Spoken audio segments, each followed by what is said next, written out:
Taj program je podijeljen u neka 4 najveća segmenta, a to su obrazovanje, to je dobivanje posla, osnivanje obitelji i razvijanje Hrvatske kao jedne moderne države.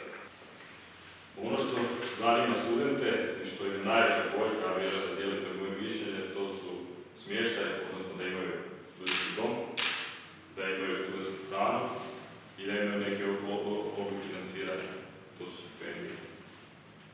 Ova brojka koja ovdje stoji, 8%.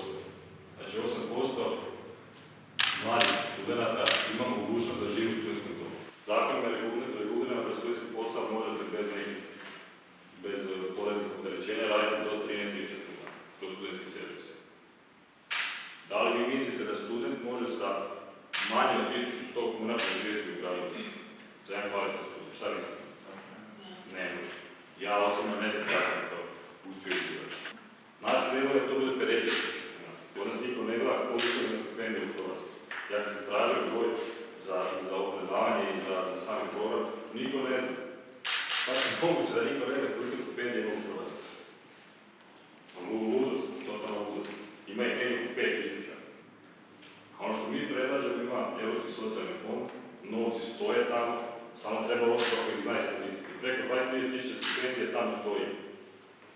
I neko ih treba iskoristiti. Ako uzmemo tih 22.000 stipendija za studente, ono što mi predlažemo, oslobodili smo ovih 5.000 stipendija koje smo uspjeli pronaći, oslobodili smo njih za izvrsnost. Pa neki onaj izvrstan student, neki on ima stipendiju, bez obzira koliko ima primanja, izvrstan si. I treća stvar što država definitivno mora regulirati, a to su u programu HDZ-a i usvojeno, stipendiranje deficitarnih zanimanja. 38,9% mladih je nezaposleno. Znači 38,9%.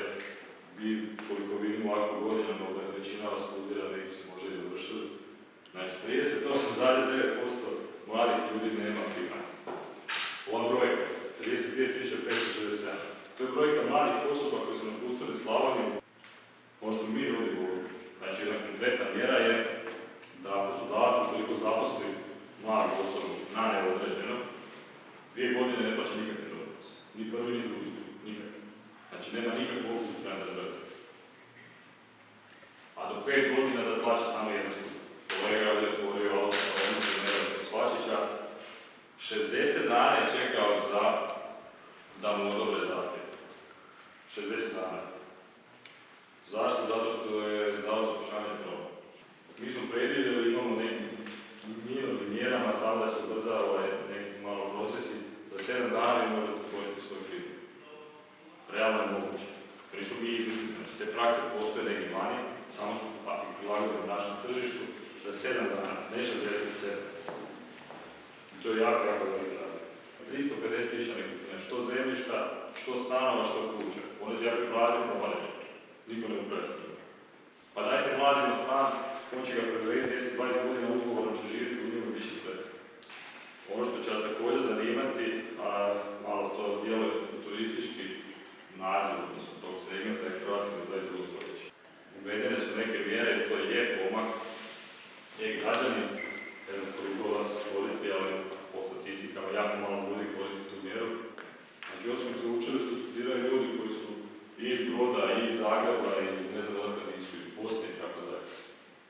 Ti ljudi moraju preći po 100-200 km da bi tu došli u studentski zavod za studentski centar, da bi izvodili jedan papirić, s tim papirićem otići nazad u kući, dati poslodavcu preko ljeta koji će njemu tu isplatiti neka sredstva od 1.000 kuna i opet taj papir nosimo nazad u studentski centar. U 21. stoljeću. Zašto ja ne bi mogao sam sebi isprintati, potpisati, skenirati i poslati vam nazad? Rezime svega ovoga što sam ja naveo, to je da na neki način želimo mladima sa svojim programom i sa našom aktivnošću i kroz politiku i kroz društveno djelovanje potaknuti u vama neku iskricu da vi sami postanete